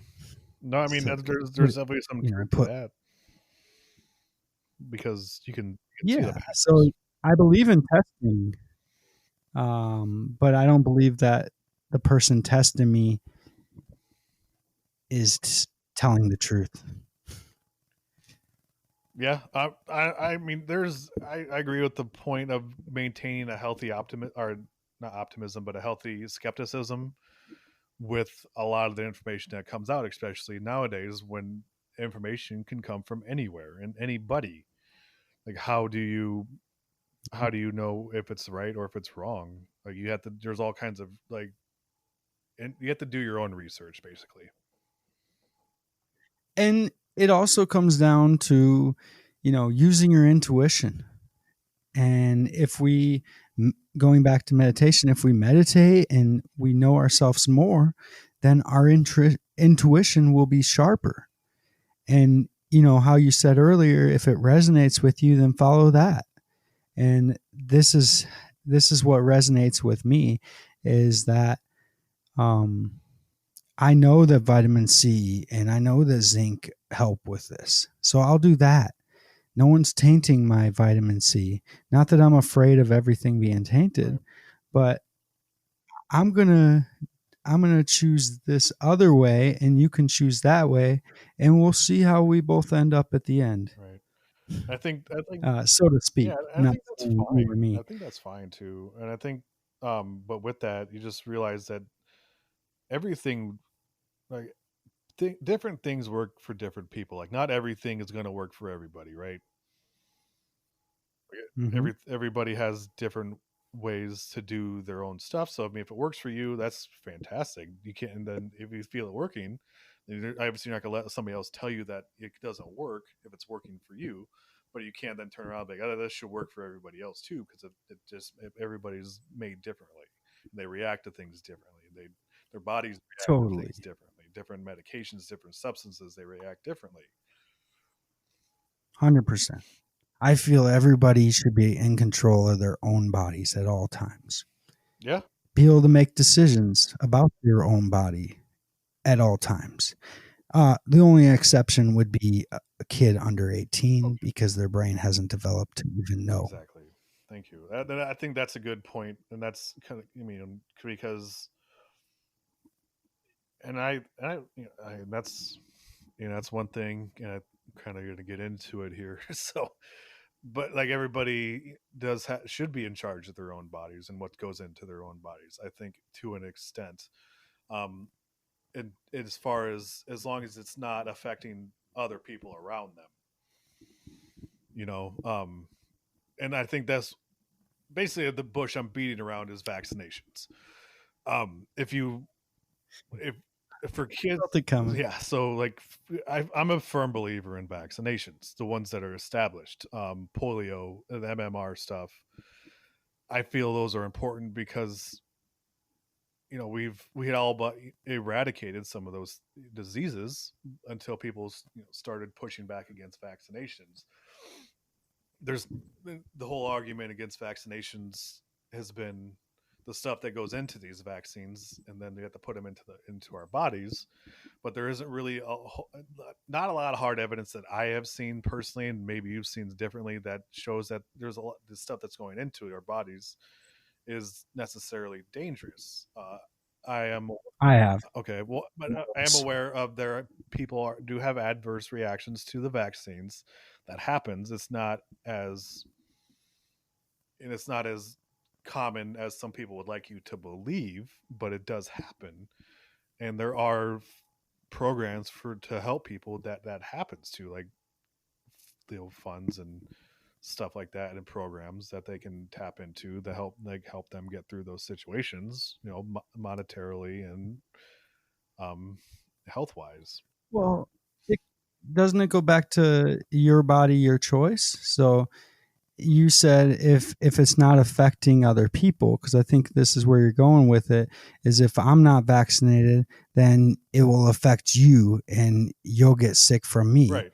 But if you're vaccinated, then why are you going to get sick? If the vaccination works and you're vaccinated, then you're good. It's only affecting me Because there's people who can't and get possibly my vaccinations, children. who have certain conditions they aren't able to get vaccinations because of their immune systems. That's me. That's me. So if you have And I legitimate, don't, like if you have legitimate, like I'm not saying I hate all vaccinations. Let's just make that clear. I do believe that there are some that can be very helpful. right, Uh, like pull. but right now, I don't trust the people that are giving the Okay. vaccinations. And that's fair. I think that's fair. It's just, and again, but I don't think, but then it leads into like, you know, bringing this to other people and demanding other people live the same lifestyle. Like I understand that, like a lot of anti-vaccination people just don't want to be forced to take it. Don't want to be forced to get vaccinations. I think I understand at least that much of it. Um, they don't want to be forced to do any other things, but I think a lot of that also is there's some ignorance to it because they don't fully understand the importance of vaccinations. But some of these vaccinations have been around for a very long time and they do their job. And the reason you don't see these diseases as much anymore is because the vaccinations work. So I but Well, then who like I get you're right to a point, mhm. but haven't we changed our nutrition since those times as well? Haven't we done a lot of different things for our health besides just mandatory vaccinations when you're born? I mean, we've learned so much about nutrition and breaking science and all these breakthroughs. DNA strands, and Mhm. we've learned so much in the past 20 years Sure. that it could be a culmination of things, not just the vaccine working. Um, Right, but I mean, um, I guess diet only goes so far. It definitely can make it definitely helps be healthy. especially with viruses, Yeah, there's only so on much it can, I your mean, there's only so much it can do for you. I mean, it doesn't protect against everything. I think you know that.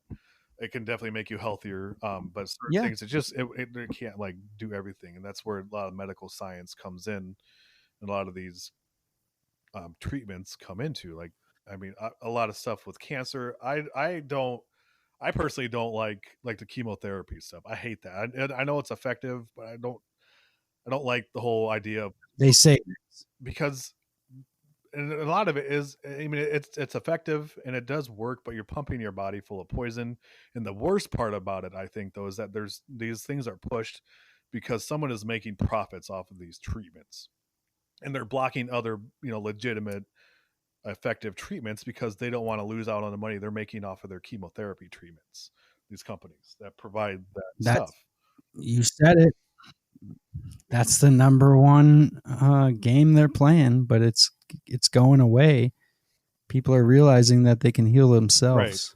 Now, if there are legitimate alternatives to vaccinations, I am all for that. Like, I would love to hear some of that stuff. Because but this is what we have for the time being. Well, the legitimate one is your immune system working how it should. Because personally, Well, I'm not afraid to that is die. the point of the vaccine is to introduce that so your immune system can build those antibodies so that when the actual virus or bacteria comes a calling, comes a knocking at your door, your body can fight that so you don't actually get sick. That's the whole point of a vaccine. Well, you're right. That's what I heard.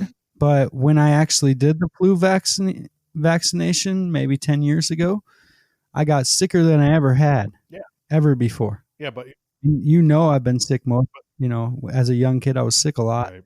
but this was more sick than I've ever had. And it was because of the flu shot. And I know. And that's why I stopped taking the vaccinations and the flu shot, because of that, not because of all this conspiracy stuff or all these theories. I did it for my own self. And then I started Yeah, realizing that this might be but bigger than that's me. I mean that but and that's fine for you at the age of 20 something. That's like a personal choice you made Right. later in life. But you probably still have your hep vaccinations, your MMR vaccinations, all the stuff that you had to go to school. So you still had those vaccinations. Probably. I personally don't know, but Right. you're You probably probably right. well, if you we went to the same schools, in elementary, Right. so likely you had the stuff done. Yep. They would have let you in otherwise. Um, Right. because My parents did all the things they were yeah, told. because We didn't go yeah, around it, that stuff was Yeah. mandatory. And that's kind of where my thing is though, because these are kids. And I was a sick kid though. I was sick. All I did the maximum sick days, even more every year. Maybe that was part of it. And looking back, Maybe, I didn't know what they put in my yeah. body. I mean, and maybe I don't know. And again, that goes back to everybody having different reactions to things get put in their bodies. On True. the whole, those are it's perfectly safe because it's been tested over and over again by scientific medical communities. That it's been peer reviewed. It's it's established science. Um, but Yep. you can't plan for everybody. You can't plan for a like complete conformity or uniformity for everybody. You just can't. But so that's when you have to get into the point where how is the best way to approach it? Because you want everybody to be safe, but you also want to be the people who aren't going to be safe to also be safe. Like, how do you get to that point? I mean, Well, you can't control anyone but right, yourself.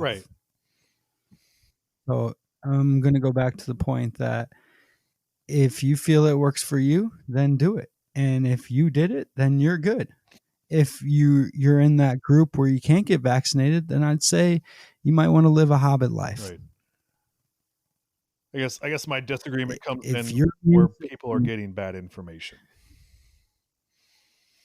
Basing okay, their decisions I, on bad information. If you're basing your information on personal preference and personal experience, I can understand that. I get that 100%. But if you're doing it just because you fair heard enough. someone else say this happens or this is you shouldn't do it because of these reasons, but you have no basis to go off of that, you just trust them blindly, that's where my issue happens. Yeah, I can see that, but I went with both of those knowledges put together. Like I I was wanting to believe what the scientists and let's say whoever is probably Dr. Fauci was telling us to do this all along. But I wanted to believe what they were saying, but when it affected me differently, I had to start thinking in a different way. And then when I saw someone out there that it supported how I felt, then I got excited. So it might seem like people are just getting their information from a one side, but they might actually have an experience with it that they didn't quite put together yet. As a reason of why not liking them. Maybe they had a bad reaction like I had a bad reaction, and they're just not putting together that that's why they don't like them. And there are some people out there that don't believe it just because it's the cool thing to do. Um, but that's not me. Right. I always take everything and take all the information because what you're saying as far as how they should work and how they're presented to us, that's a good thing.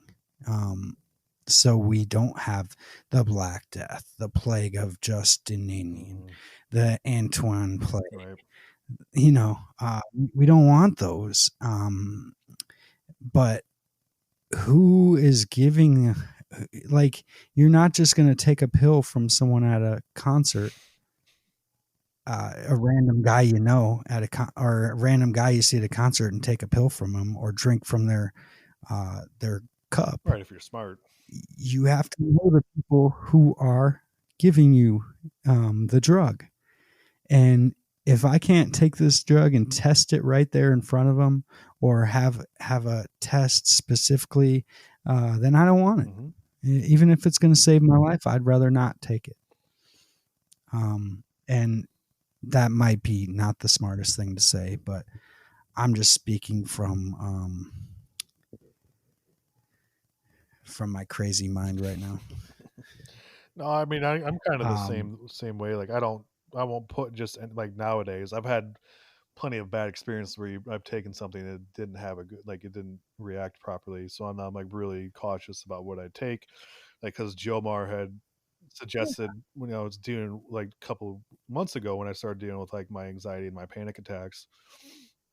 Jomar suggested that I start taking GABA, right? Um, and I was like, okay, okay. but I Yeah. even like he's a medical professional. He suggested it. He said, this works for people. He's not. I'm not going to say that he told me to take it. He suggested that I take it. Um, so I was like, okay, well, Yeah. He's he just, gave me reasons why. Like, this has worked. This has done this for these other people, and I've heard it from other people too who have done it, who've taken it. But I was real, and what is that? That's just over the counter yeah, it's type of just some. stuff. I mean, I bought it off like Amazon. You could go to like GNCs or like any kind of vitamin stores. It's like a supplement, so it's not. I don't even know that one. I use 5-HTP for that reason. Yeah, and I've It's probably it's similar. similar. I've had that suggested to me as well. But like he said when you first take it, you might feel kind of lethargic, kind of tired, and I was like, and so I was like real hesitant to take it. Like I had gotten some, But it still took me a few days to actually do it because I was like, I don't know what's going to happen when I take this. Like, how's my body going to react? Because I've done enough drugs in my life where I've had bad reactions, and the aftermath of that is not fun.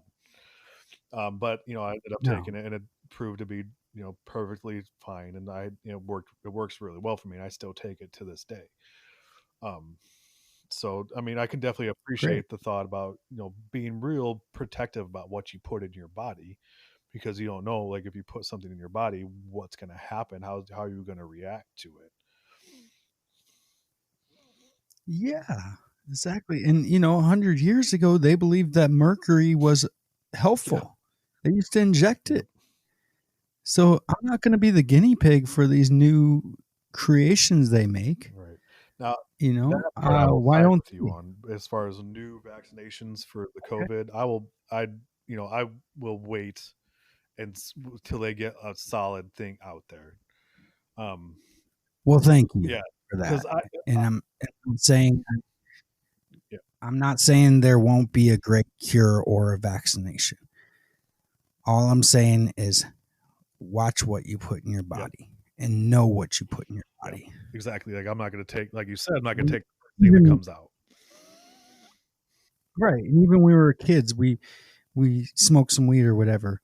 We were very careful about who we got it from. We inspected it. We made sure it wasn't like angel Yeah, dust, even though we couldn't realize why people would want to waste their money and give us extra drugs.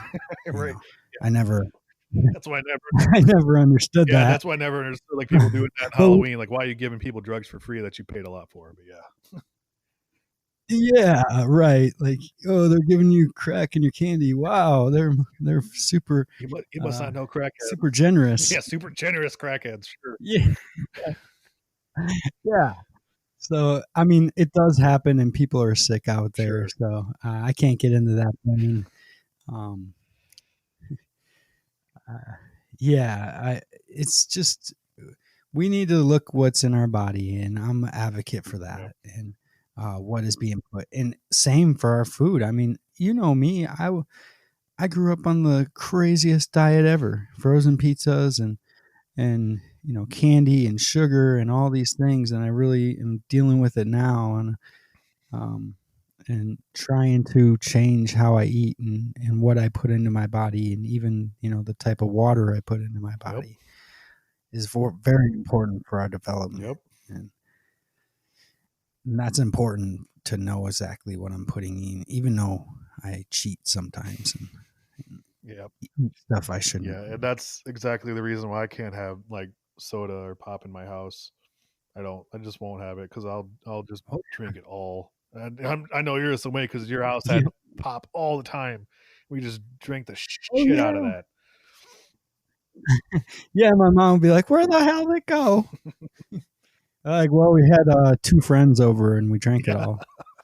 yeah, and I'm still that way. Like, if like, my mom has it and she keeps it at her house, so, like, I'll have, like, some when I'm over there because I it's don't- there. Like, that's, but I don't keep it at my house because last time we had pop, yeah, I drank like 3 of them in one day, and I right. And that was how my grandparents' house was. I mean, it was literally not water. It was like, "Oh, the kids need more soda, house."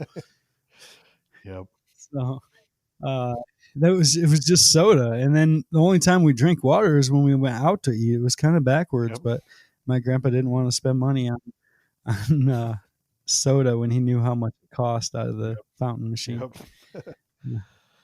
And I still do that. I get water most of the time anywhere I go. yep, every day. It's a good lesson. Generally drink water nowadays, but yeah, very careful, especially as we get older. Like, I'm very more careful about what I take in. Obviously, for different reasons, many different reasons, a couple reasons, for weight gain purposes, health reasons, and then mental Yeah. reasons. Because and since I've And you know how that affects you yeah, now, like certain food yeah, that we didn't even pay attention to before because we're young and you know full of life. yeah, And as we get older, we're like, wow, that pizza really did me yeah, in. I probably shouldn't have had yeah. it. Because I mean, before I was real lucky to have a ridiculous metabolism as I was growing up. And just I could eat whatever the fuck I wanted to, and it wouldn't do anything to me. Like I wouldn't gain weight, I wouldn't feel bad. I could eat as much as I wanted in any given setting, and that continued on in my life until I couldn't do it physically, until my body said, "Whoa, dude, stop! You're done. I'm going to be different now. You can't eat all this stuff because if you do, you're gonna be in a lot of pain the next day." And that happened. Yeah. So I had to start doing portion control Yeah. and not eating at certain points of the day. And because of that, though, I've since, but well, this year I've kind of been more on the anxiety diet than anything. I've dropped about 15 pounds because when I Dang. at my peak this year, earlier this year, when I was like just my panic attacks were like constant. Like I just wasn't eating. Like I couldn't eat because I was just in a constant state of anxiety. But Yeah. that also kind of coincided with me being careful about how much I eat, what I eat, trying to get a varied diet in. And like I said, I've lost about 15 pounds so far this year. Wow. Yeah, it's kind of nice. It feels good. Like, And it's, yeah, oh, so you mean you've wanted to, or like, did you want to lose the weight? absolutely. Yeah, because for a long time, Or like you I was needed up it? at like 210, upwards like 210, almost like a couple times I weighed in over 210 pounds. Yeah. I was like, I was like, I'm very careful these days about like considering a weight loss a win, or because for some people, weight loss could be a big right, loss, or not in the loss way, but it could be dangerous. right, And I had to learn, like, because in my perspective, weight loss is always a great thing because I've always been overweight. So, but I had to really learn compassion on the other foot too, as far as someone being underweight and losing weight. You really you can't say hell yeah, yeah, because that's not showing compassion for them at right, all. So I had to think about how they would think, rather than how I would think. right. Yeah, I'm sure we all do that as we grow. Right. Yeah, but that just goes into what we put into our bodies. But yeah, so with what's going on now, um, we can't. This can't be fought with diet because there's no precedent for the virus going around right now. It's brand new, and one of the biggest issues with it is that there is no immunity to it. Like we don't have antibodies. We don't have antibodies for it. We can't do herd immunity. Like that's one of the things. Like for someone like you who's not really able to take on vaccinations, you rely on herd immunity. So you have to rely on other people to get their vaccinations, so that they don't pass it on to you. See what I'm saying?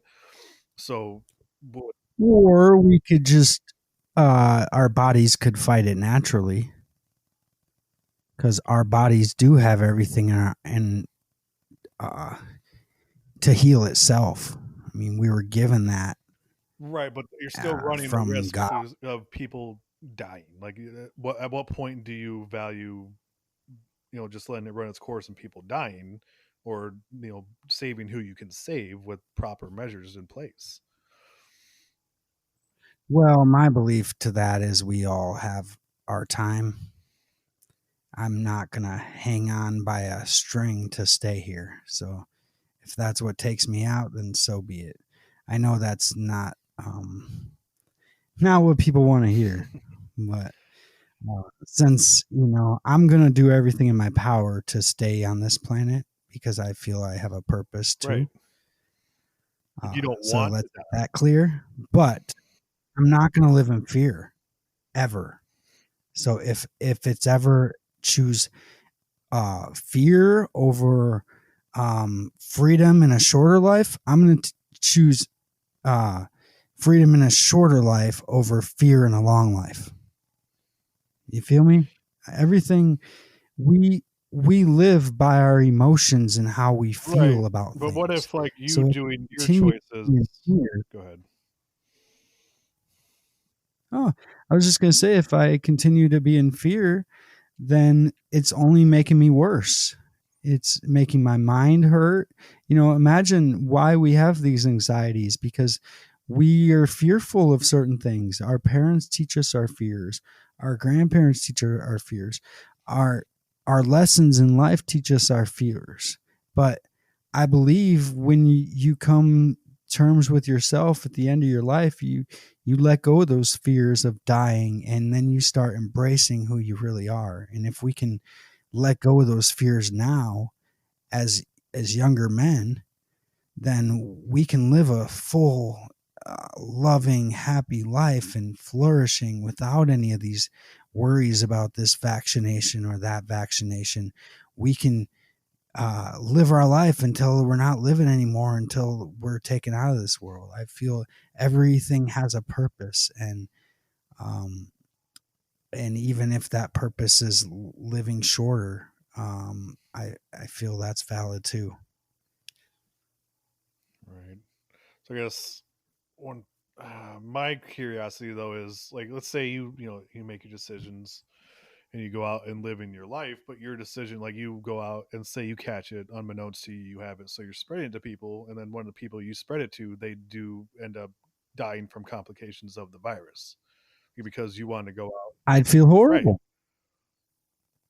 So that's the whole point. Like there's That's like a why. balance. So that's my thing. Like I understand people want to go out and live their life, and you definitely shouldn't live based on fear.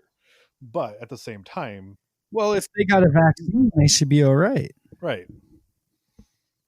From what you're saying, if I gave it to someone else, well, if they were already vaccinated, then they should be all right. Okay. And if they chose not to vaccinate, then that's their decision. So if I gave it to them, they didn't vaccinate, that's on them. They chose to be around me. Okay. I didn't force them. Right. At these times, I'm not forcing myself on anyone. Yeah. And if I have to wear a mask when I go outside and when I do massage, I will. Okay. That's what they tell me, so I will. So you're at least in that part. Well, you'll do the things to help prevent, other people getting sick. I mean, right now, that's the only thing I can do. Right. I have to, or else I'm just like the big asshole sticking out the store. Yeah. I want to do everything in my power to not get anybody sick, and especially someone that may die. Right. See, that I appreciate. And but I'm not going to put a vaccine into me. So, people that think they can get everyone on that side is never going to happen. There will be a civil war so fast. Right. I don't believe in adult mandatory vaccinations. If you're going to be an adult and you don't want to get vaccinated, by all means, do what you do. It's your life. And if this, don't force other people not to. Like, provide the respect that you want in terms of not being forced, and let other people do what they want to do as well. They can 100% do what they want to do, because then I'll just watch them and they can be the guinea pigs. Okay, sure. Yeah, it's like how I. That's a mean thing. No, it's like how I operate, like with a buffet.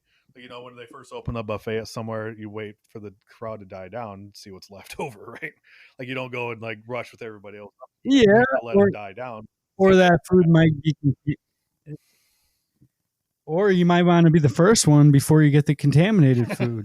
Yeah, well, yeah, okay, like a normal situation where there's no contaminations, nothing like that. Right. Any kind of normal situation where it's just like that. I mean, I guess you could make the argument if you're going to go into the buffet line, you want to go first so you can get the good stuff. I don't know. In like a perfect situation where it's all the same, there's enough for everybody. I always wait for it to die down, so I don't have to sit there in a crowd.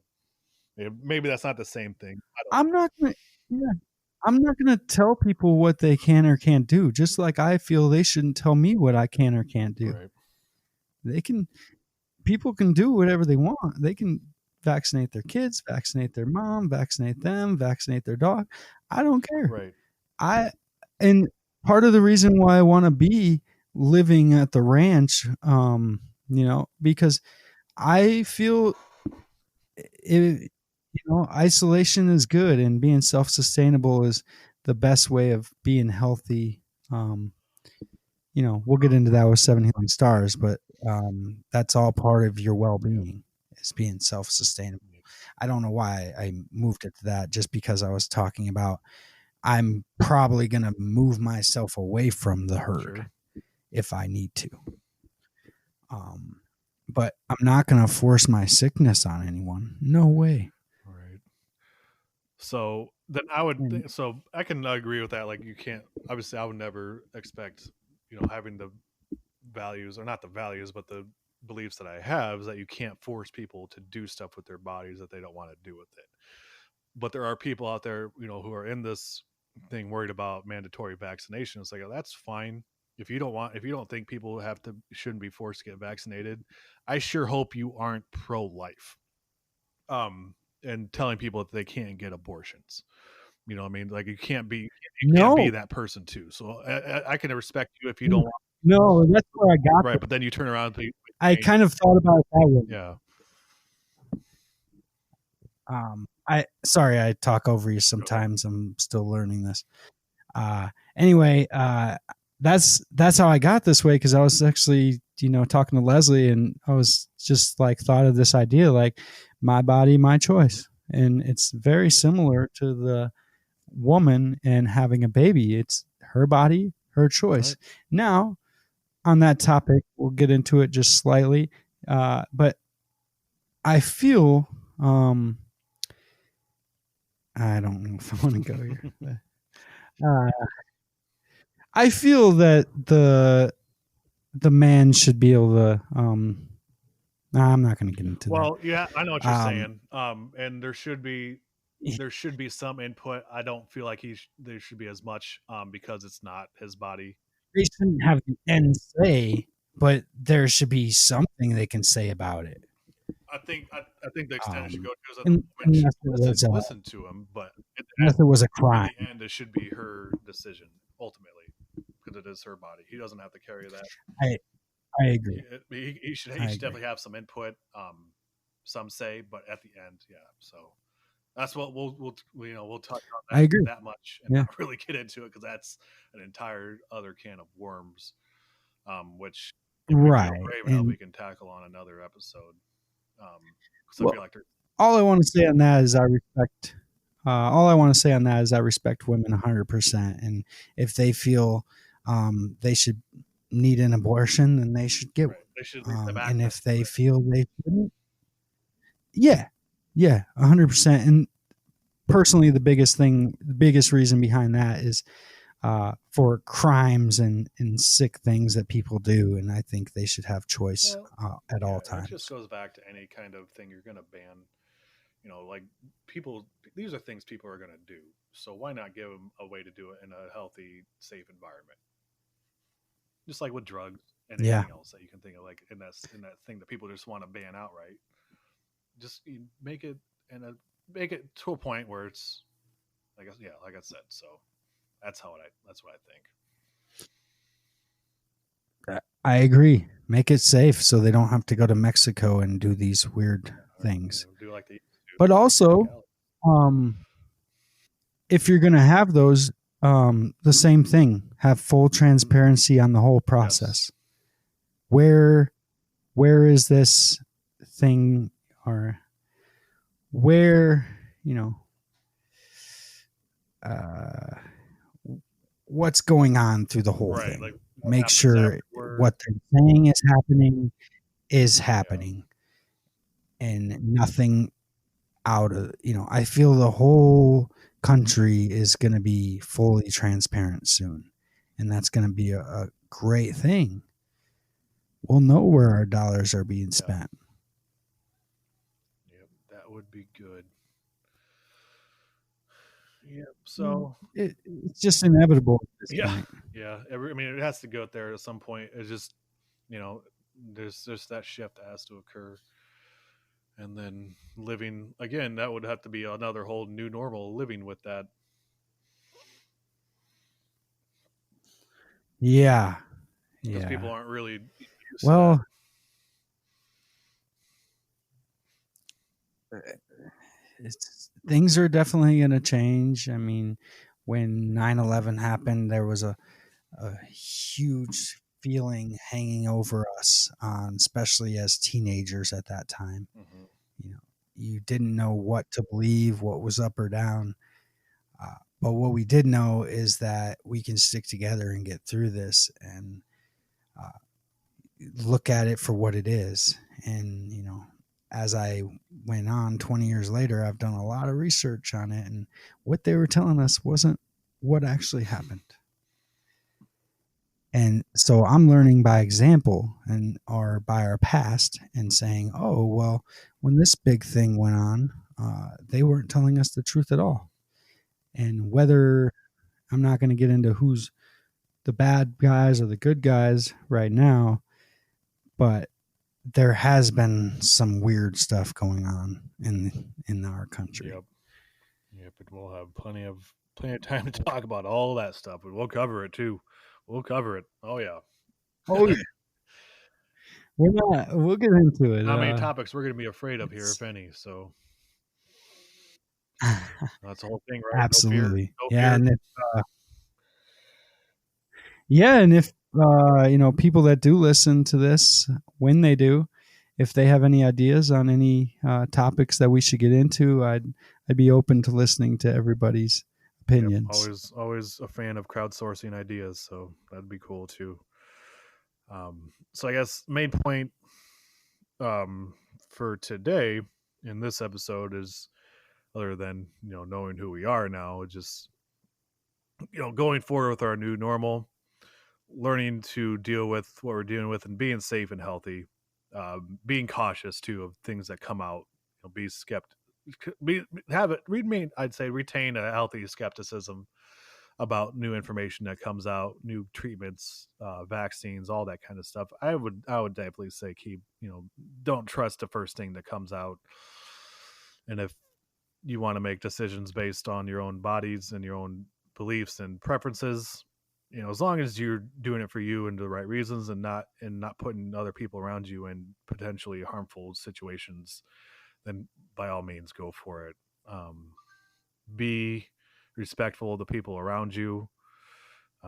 Be like be safe. I'll say that again. I'll say that as many times as it's need to be said, because I think it's real important. um, you know be respectful of the people around you. Have I always want to see Yeah, people. don't be a Yeah, dick. don't be a dick. There you go. Put it that way. Don't be a dick. Love your Yep. neighbor. Don't make love, but love Yep. them. Understand that Yeah, they're people drop too. some food on their Yep. There you porch go. We've been having like from gifts come to us too, and we've been trying to pay it forward. And I know my mom has, and I'm super blessed for those people helping her right mhm. now. Uh, and anybody, just say hi to people. It's hard to smile at people. Maybe draw a smile on your Yep. mask. Yeah, we're all going through the same thing. It's important to remember we're all going through this together.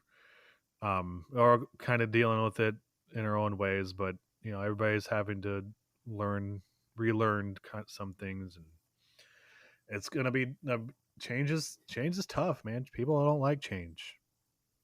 Most people don't like change. And and just remember, we have to be Yeah, compassionate.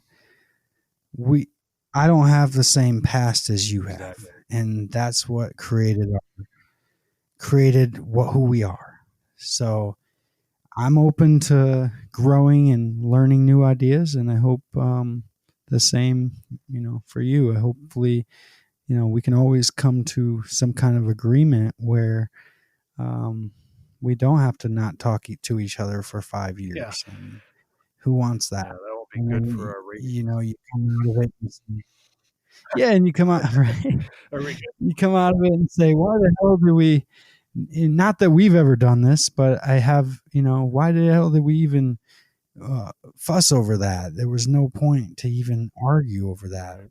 It was such a stupid thing, and love is so much cooler than Yeah, hate. absolutely. It's way more powerful. All right, and I think that'll bring us to the end here. And we pretty much got what we needed and got our message out there. The new message that we're starting, which is basically don't be a dick in these times. Um, and we just want to thank everybody for joining us here on this first episode. Uh, Happy to have you here. Many more to come, and Brandon will let you know about what we got coming up next for you. Yeah, thank you all for joining us once again. We're super excited for the future and what is to come. The next episode will be with Jared Andrews. He is an artist and a musician, and he will be talking about how Corona affected the industries. So hopefully you'll enjoy that, and we look forward to next time. Thank you all very much.